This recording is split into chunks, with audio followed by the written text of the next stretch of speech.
Another episode of the Satana political debate program took place at the Stein Studios in Ratmalana yesterday.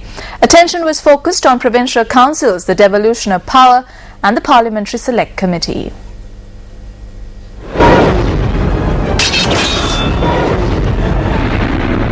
This is a burden to the country and is also a foundation that nourishes separatism. Hence, there is no point in removing certain parts from it. Our stance is that this should be abolished. When taking into consideration the geography and the population of our country, devolution of power in a small country as this is not the solution to the national issue.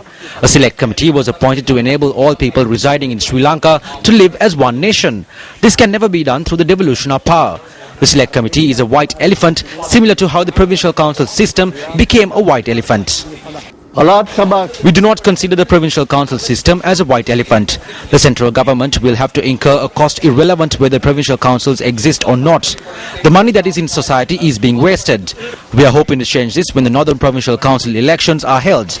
This system existed for 25 years. An argument has been put forth that if the Tamil National Alliance comes into power in the north, the country would return to separatism. This is a baseless argument. Minister,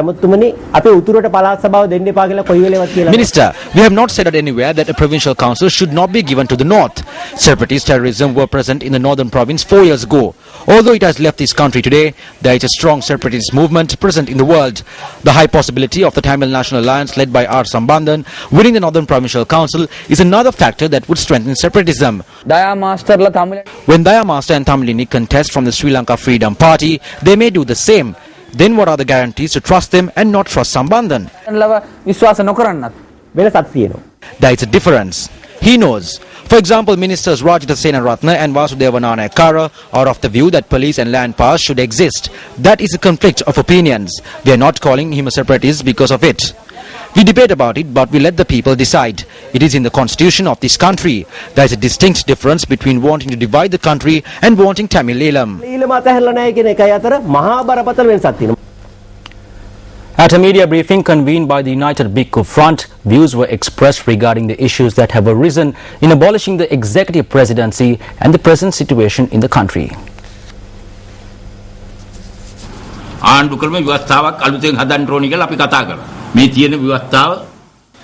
We said that the constitution needs to be recreated. The current constitution does not suit the country. The leader of the United National Party has drafted a constitution. A person who has suffered defeat since 1994 and moved backwards is now speaking of a constitution. Ranil Wickramasinghe. What is this? Over the recent past, Ranil Wickramasinghe did not even know if the Mahasangha were even there. Now he is going to all temples with this constitution.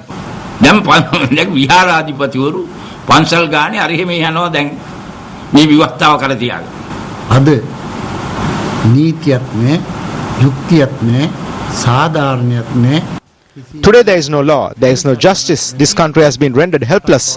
Because of a certain person, individuals have taken the law into their own hands. The law has fallen into a state where the son of the Pradesh Sabha chairman slaps the principal. There are no morals. Yesterday I noticed the situation. The son of a minister had caused aboard an airplane. He was drunk. These affect the international community and not only us. Where is this country now? There is only one root reason for all of this. There is a one-man show in operation due to the executive presidency. One-man shows do not suit the country.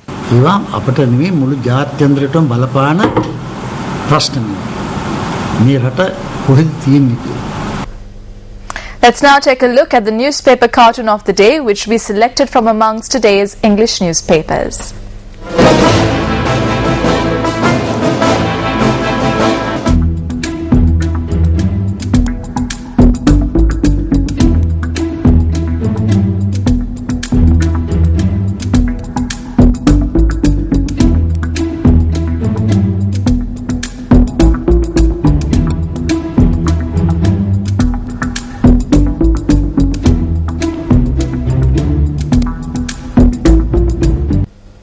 The late Pope John Paul II will be made a saint, the Vatican said today, announcing that Pope Francis had approved a second miracle attributed to the highly popular Polish pontiff who led the Roman Catholic Church from 1978 to 2005.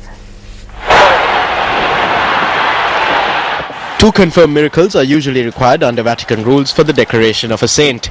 John Paul II had already been credited with asking God to cure a French nun of Parkinson's disease, which helped lead to his beatification in 2011 when he was declared a blessed of the Church. The second miracle attributed to John Paul's intercession is the inexplicable curing of a woman from Costa Rica who prayed to him for help with her medical condition on the day of his beatification. The Vatican said today that Pope John XXII, who reigned from 1958 to 1963 and called the Second Vatican Council, which enacted sweeping reforms to modernize the Roman Catholic Church, would also be made a saint. In the case of Pope John XXII, who was known as the Good Pope, Pope Francis waived the customary rules which required a second miracle after beatification. John XXII was beatified in 2000. We're watching Primetime News. Up next is Action TV.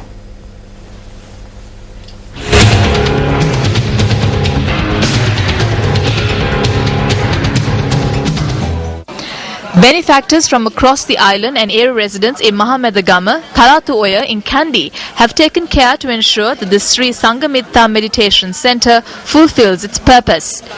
There's a constant flow of traffic on the main access road to the centre owing to the large number of devotees who visit the meditation centre. The Central Province Passenger Transport Authority has also issued a number for this road, which is also the only road through which several villages in the area can be accessed. Bus owners who have obtained route permits under this number for passenger transport services cease their services on rainy days. They say that they cannot continue from this point and drop us off here. So we continue on foot from here, carrying the alms that we have brought. As the Mahasangha in the area pointed out that this area has a close relation to the sacred tooth relic in 1970, the late P.B. Ilangaratna, who was a minister in the government at the time, laid the foundation for the construction of this road. The tooth relic was brought here to protect it from foreign enemies. It was brought across the Hanthanda mountain and through pathways in the jungle to the Ambalama. This road has been constructed along the markers of this route through which the tooth relic was brought here. The response you would receive from motorists if you were to utter the name of this road, which lays claim to such a history, is disappointing to say the least. My leg is broken and therefore I go to the Peradeniya hospital once a week to get treatment at the clinic. If you call one of the three-wheeler drivers, they say that they cannot travel on the Bahulana road because it is riddled with potholes and their three-wheelers will be destroyed. When will the due recognition be given to this road and steps be taken to ease the inconvenience caused to the people who use it? Governor of the Central Province, this one is over to you.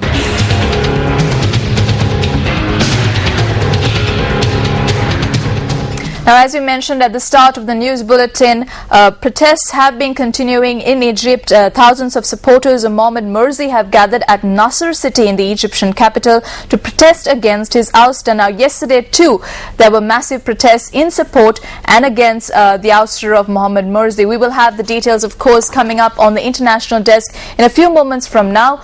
We're moving on to more local news. Heavy traffic was reported along Gore Road in Moratuwa due to a protest that took place opposite Prince of Wales College in Moratuwa.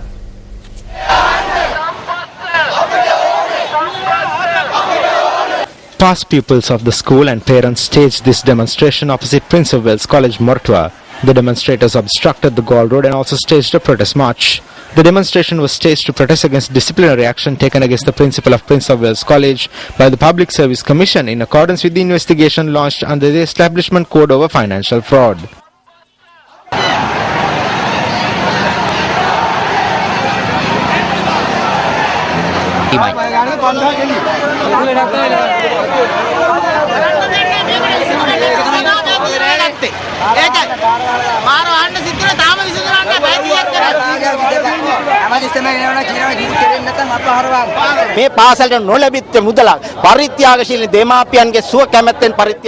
The school was supposed to receive a sum of money, but the school did not receive it. So the parents contributed over 10 million rupees.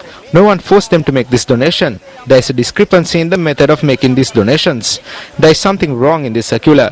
Something has happened from the principal's side in violation of this circular.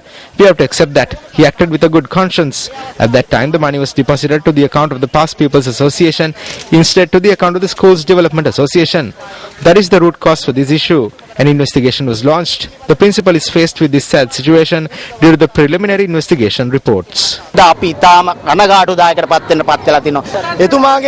If he has done something wrong, then a proper investigation must be conducted, and if punishment is to be meted out, then we will not oppose it. Give the punishment, but while he is serving, not suspended.